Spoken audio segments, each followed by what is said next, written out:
Ladies and gentlemen, wonderful people, this is Call of Duty Fanatics and welcome back to today's video. If you played Call of Duty Warzone, you've probably noticed how much space it takes up on your hard drive. Doesn't matter if you're on console or PC. For many gamers, this has become a major headache, especially as the game's size continues to balloon with each update. In this video, we need to talk about this issue, and we need to explore why Warzone take up so much space, focusing on the role of the Activision's business practices, and that's where the catch is. We'll discuss how this might be tied to the company's greed and strategies to keep you hooked on Warzone while making it difficult to play other games. I know it sounds like a conspiracy theory, but hear me out what I have to say, because what's happening recently is absolutely ridiculous. They came to Verdansk to stop us, but they couldn't resist fighting each other. This war is 50 years in the making. No more treaties, no more diplomacy. These weapons will no longer lie dormant. Now, in order for us to understand what's happening, we need to start by looking at the numbers. So Warzone can take up to anywhere from 100 GBs to over 200 GBs of space, depending on the platform and installed content, which is absolutely crazy. This makes it one of the largest games in terms of storage requirements in the world, and I think they also hold the record as well. For comparison, other popular games like Fortnite and Apex Legends are significantly smaller. So what's causing Warzone to hog so much space? One of the main reasons is the frequent updates. Activision regularly releases new content, patches and seasonal updates for Warzone. While this keeps the game fresh, each update can be massive, sometimes exceeding 20 GBs or more. These large updates quickly add up, filling your hard drive, which is pure logic.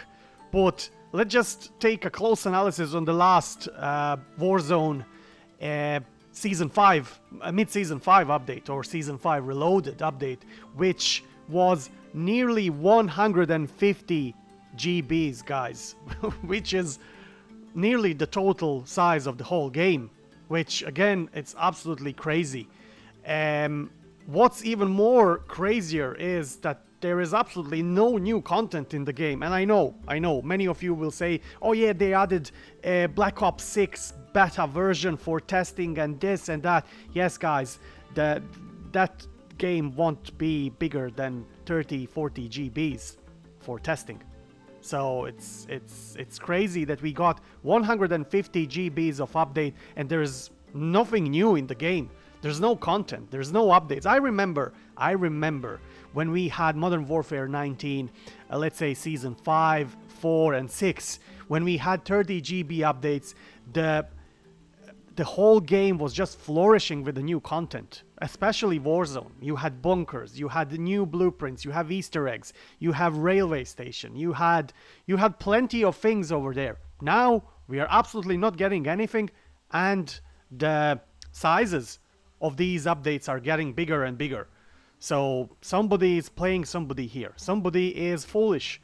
And at the end of the day, it's probably us who are still buying this whole story about new content and this and that. There's no new content in the game. Like, MW3 is dead. And so it's Warzone, with the content-wise. And I'm not saying that the game is dead. I'm saying that the content is dead at the moment.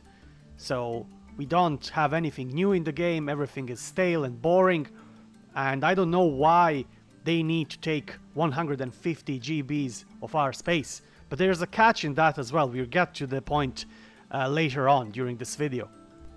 It's no secret that Warzone is a significant revenue generator for Activision, primarily through microtransactions. By keeping the game size large and updating it frequently, Activision ensures that players are constantly engaged. This keeps the players base active, which in turn increases the likelihood of spending money on in-game purchases like skin, weapons, bundles, and of course the battle pass. SBMM also plays a major role in this whole scheme. So, for example, how many times you started playing Warzone with your squad, you won a first round, you won a second round, and you're saying life is good, everything is fine, we are having great time, and for the rest of the night you spent another 4 or 5 hours on the game and you haven't won a single match. Not just that you haven't won, but you ended up in a lobbies completely roasted. You couldn't pick yourself up, you couldn't land, you couldn't do anything. That's how they create addiction. So they give you a win or two eventually, and then the torture starts. That's SBMM. That's the cancer they created. And many of you are hoping that SBMM is going to be tuned down by the release of Black Ops 6. And I'm telling you guys, it's not going to happen. And it's going to be even worse. So they will be tuning up the SBMM and EOMM more than we have it now in modern MW3 and Warzone. So just sit back, relax, and watch what's going to happen. Now, there's also a part where things get a bit more strategic from the Activision side. With Warzone taking up so much space, it leaves less room for other games on your console or PC.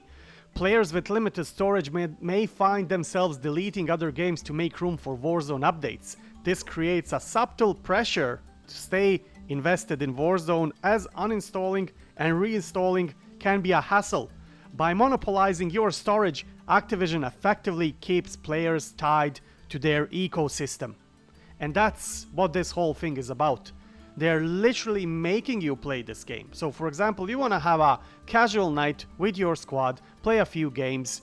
You're not going to install and reinstall and delete the game every time when you want to play something else. You're just not going to bother.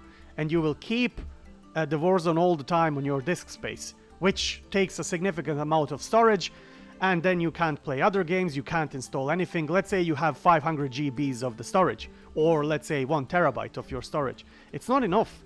You can eventually have Warzone and maybe one other game, and that's about it. And that's the whole point of these massive updates, is just to occupy your storage space so you can get engaged in game, and that you don't have any options. Activision leverages the fear of missing out to keep players engaged by continually releasing new content and updates, which are most of the time empty. They create a sense of urgency. Players feel compelled to stay up to date with the latest features, modes, events, fearing they'll miss out on the latest updates and what's happening in the game. This constant engagement strategy keeps players logged into Warzone and away from other games. And then you have also the influencers, who are actually not the influencers, but they're other people on Activision payroll who play their role in promoting their product. And that's the whole circle.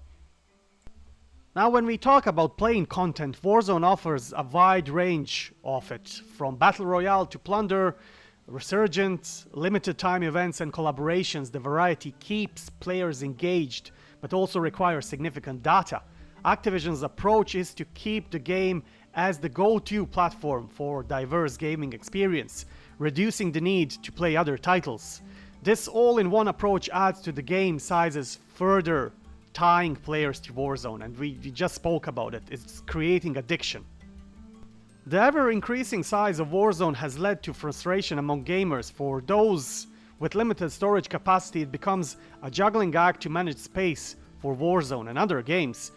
This frustration can be a double-edged sword. While it may keep some players in Warzone, it can also push others away who don't want to deal with the hassle of constant updates and storage management. And that's where Activision is wrong. A lot of OGs and casual players left the franchise in silence.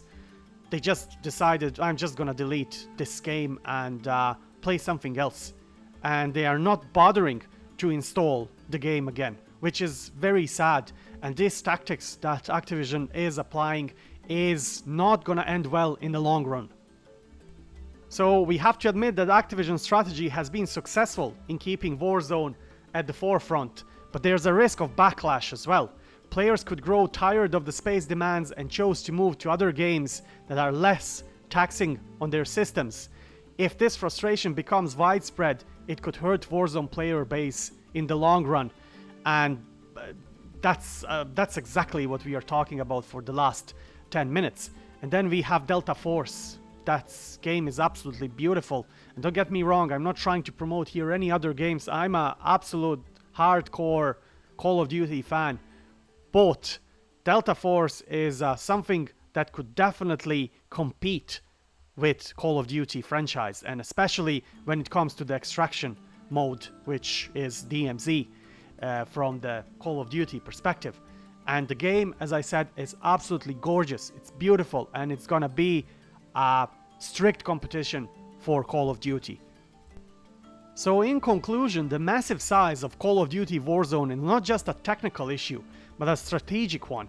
Activision's approach to frequent, large update and content saturation ties players to the game, ensuring they stay engaged and invested and addicted. That's the key word. This strategy, driven by the desire to maximize revenue, limits players' ability to enjoy other games due to storage constraints. While this has been successful in keeping Warzone popular, it is a fine line between engagement and frustration. As the game continues to grow, Activision will need to find a balance to maintain its player base without alienating its fans. Now guys, with all being said, we are at the end of this short analysis about how Activision is destroying your storage on your console or on your PC. Thanks for watching. If you had issues with Warzone size, let me know in the comment section below. And don't forget to like, subscribe, and hit the notification bell for more gaming insights. And until next time, my fellow Verdansk citizens, I wish you all the best and stay frosty.